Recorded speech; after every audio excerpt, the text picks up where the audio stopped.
Alright guys, so we're out here weed eating it up. Yeah, there's definitely a good amount of leaves, hitting right now. I was just using my Milwaukee string trimmer. You see I use my Milwaukee hedge trimmer. Overall I love the Milwaukee line of the tools. It's a great product. And now that it's not 100 degrees, the batteries, they last even better.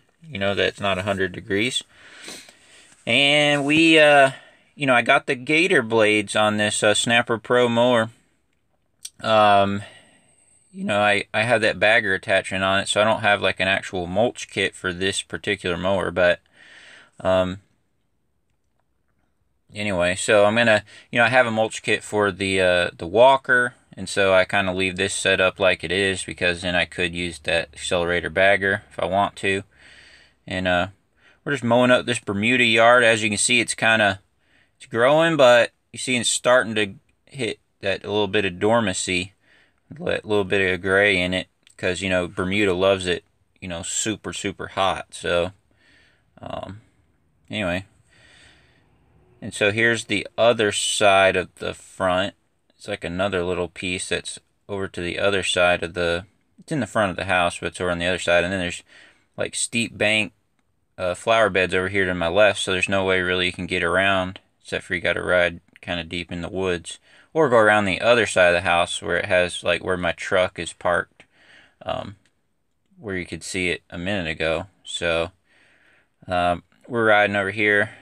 There's two separate of these little grass patches here in the back. This is a centipede, grass, so this is different.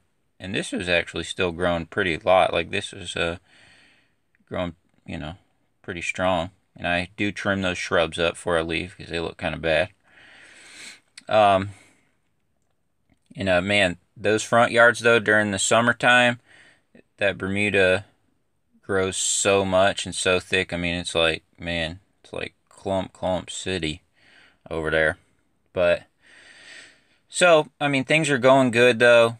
Man, and see there's a little field over there where I actually mow that. I'll show that to you in upcoming videos. And here's like the second piece. See the other pieces over there to the left. It's like another little piece over here. She's got like this really cool dog thing where pups are going there, but they can like go inside the garage if they want, like where it's air conditioned, or they can come out there.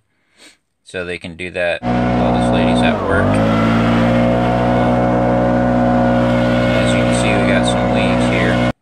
Not too many, but so maybe like next week or something, man, the 8010 is gonna come out of hibernation, you know what I mean? So so that, that's cool.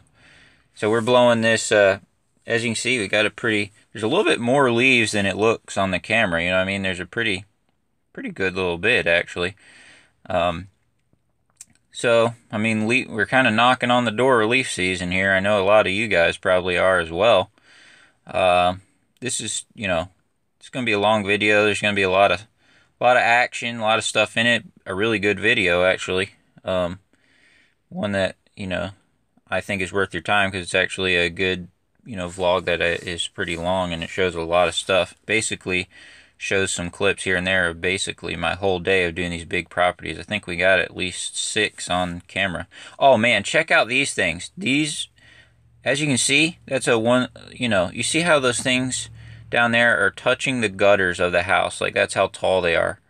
I mean, look at that. I mean, they're taller than me, these things. This lady planted them this year and man, they rock and rolled. And this is a different house, obviously, than that other one we were mowing. I just kind of showed it after down here, both sides down here in the lake. Y'all seen this, before. Y'all seen a lot of these yards before.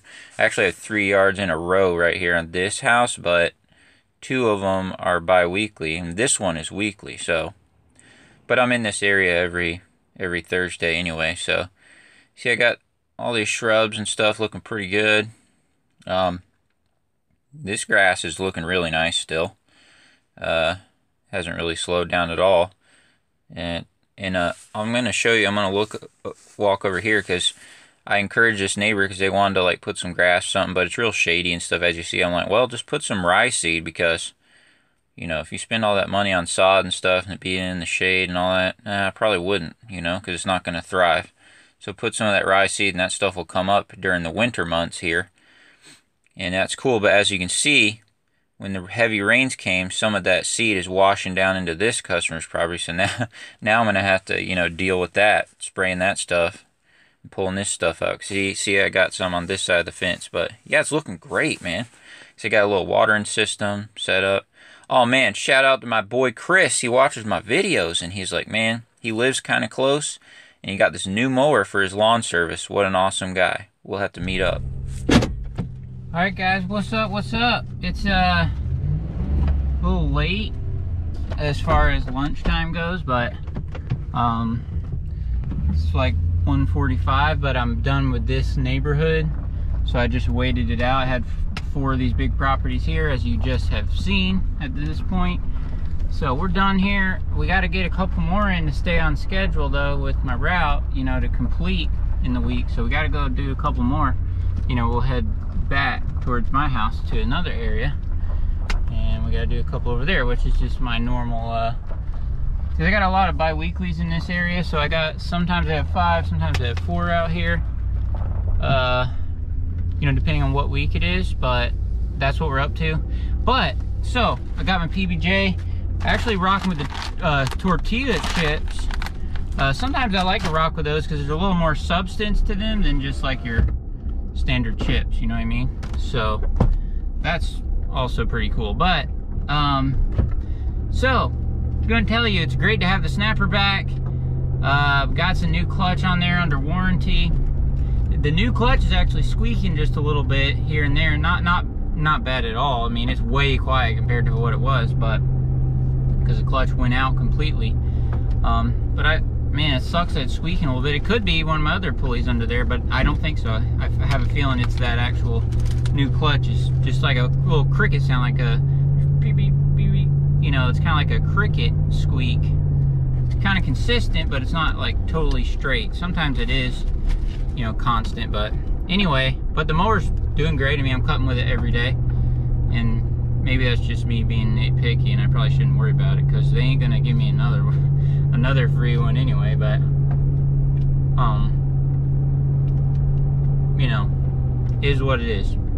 Also, the truck, you know, I put that starter in, but every now and then it'll still click. So I think got something going on with the module, one of the modules that sends the voltage down there to the starter. Now I need to replace the starter because it was going real slow. I think it's about to conk out anyway, but I think it actually got a different problem going on. It just does it every now and then. If it clicks, you just try the key again. To see, it's got one of these starting things where you turn, you can let go, it just starts by itself, you know? Almost like the idea of cars that have like the push button start. It's kind of that same kind of idea.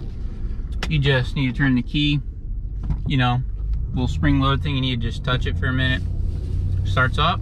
So something going on with that, so I got to get more into that, you know, to get it fixed. I got to look deeper into it and you know, figure that out, because either the module where the key is, which the key fobs had a couple of the new of those made since I had the truck, so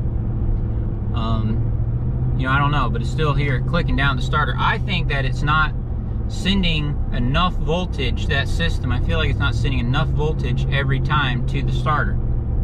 I know those wires are clean and tight and stuff because I just put that starter in. That's what it could be, like one of the modules.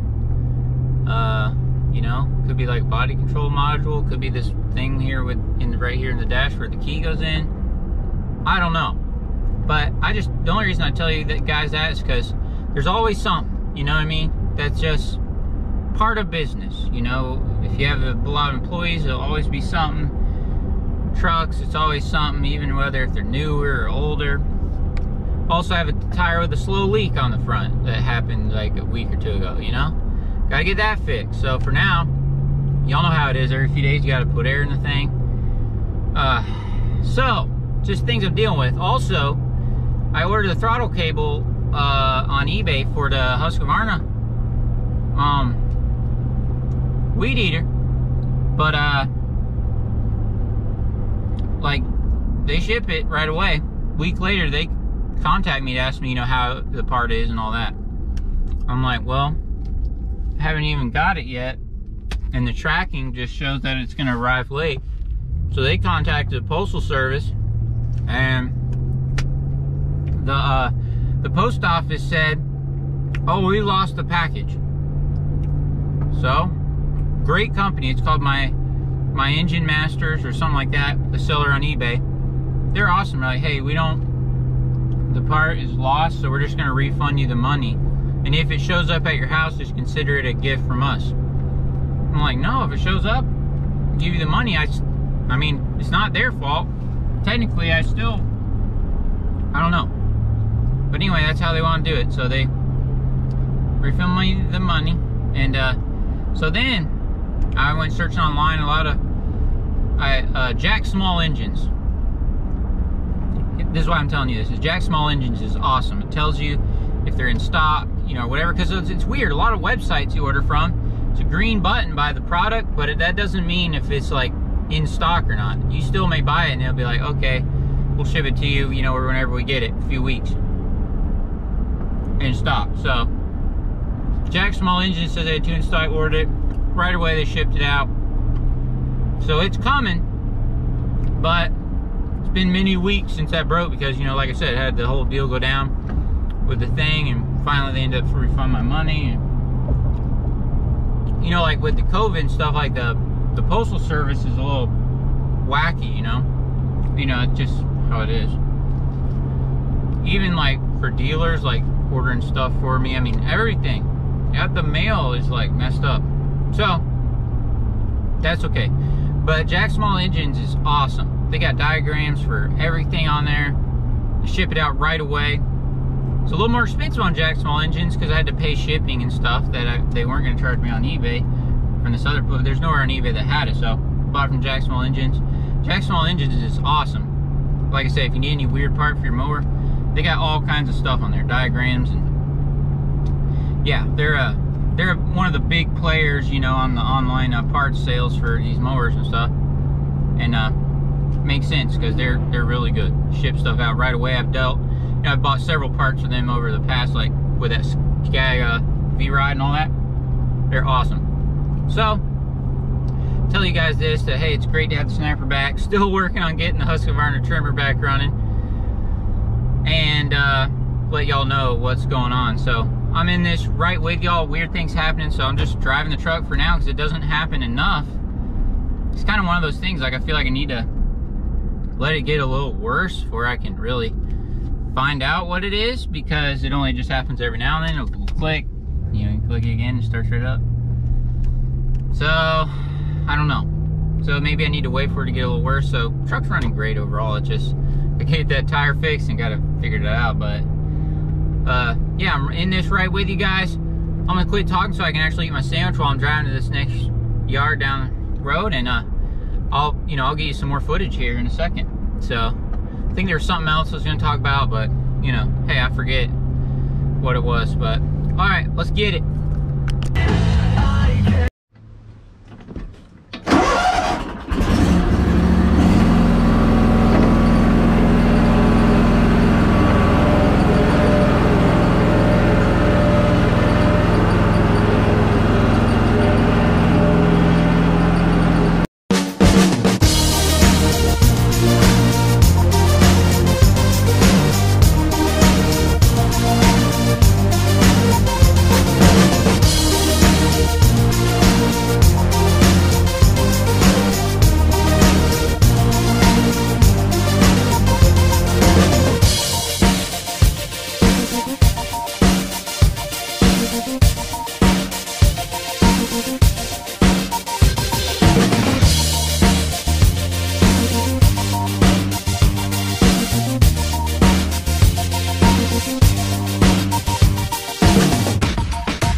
Alright guys, I will have some updates for you. Well, I have an update now about this clutch and everything. I took it back to the dealership, and he's saying that the new updated clutch is they do that. They do squeak a little bit. He said even on the brand new mowers they do that. So he said it's not a problem, and you know, if it has another problem we'll replace it. But so happy with the mower. It's running great. It's cutting great. As you can see, it's another Bermuda yard here. It's kind of doing the same thing. Because it does not like the first sign of any little bit of cold, like the Bermuda grass, you know, is like, whoa, whoa, you know what I mean? So some of that is weeds, like the part I'm on right now is like weeds, but this part down by the road is Bermuda, and then this other side of it, see, it's nice grass right here. You see, it's growing, but you know, Bermuda never looks like it's grown a lot, and then when you start cutting, it's like, whoa, it's thick, you know. It's kind of how it is, but it's a beautiful lawn. It really looks great when I get done, and I like this yard. Y'all seen this one a lot of times before too. So this mower's running great. You know, I got a new mower already, so I gotta get that video out to you guys. So that's exciting. So awesome things coming. I'm also going to see my friend today, and we're going to check out his lawn care setup and stuff. So that's going to be awesome as well. So a lot of cool videos coming up, you know what I mean? So, but, you know, over here on the side lawn, there's like a double row of hedges that you will see in a minute that we trim it up. Super cool. Again, with that Milwaukee thing, it's really the only hedge trimmer I use. I was mowing like half this lawn and didn't even realize I had two pairs of those glasses on. But look at this. So you got like a double row. You got a Lord Pelham in the front, and you see it's kind of some strands of it try to mix with that other shrub in the back. I cut them all separate, you know, walk in between them and separate them all. It's tight and it's hard, and these are big shrubs. I can see they're as tall as me. So this one, it's kind of a pain trimming this, I'll admit. And there's bees nest in the thing right up kind of close to where I'm at. Up there's a wasp nest. And then you got to trim that back section too, you know, back row of them. Actually, some of it you'll see in a minute I can do. It's hard because I couldn't get the tripod high enough to where you could really see the shrubs because they're all kind of high, and it was already max, you know, length on the tripod. So, but the you can kind of articulate it and kind of reach over sideways, as you can see I do, and do a really nice, you know, trim up job on it from on top of the porch. So it works out pretty good, you know, just for getting the tops of these, because most of the growth, you know, is right on the top. And, you know, and I trim these every few weeks. When I get towards winter, I'll do that final, you know, cut everything, separate everything really good, because that'll be pretty soon, actually, hopefully, that final trimming.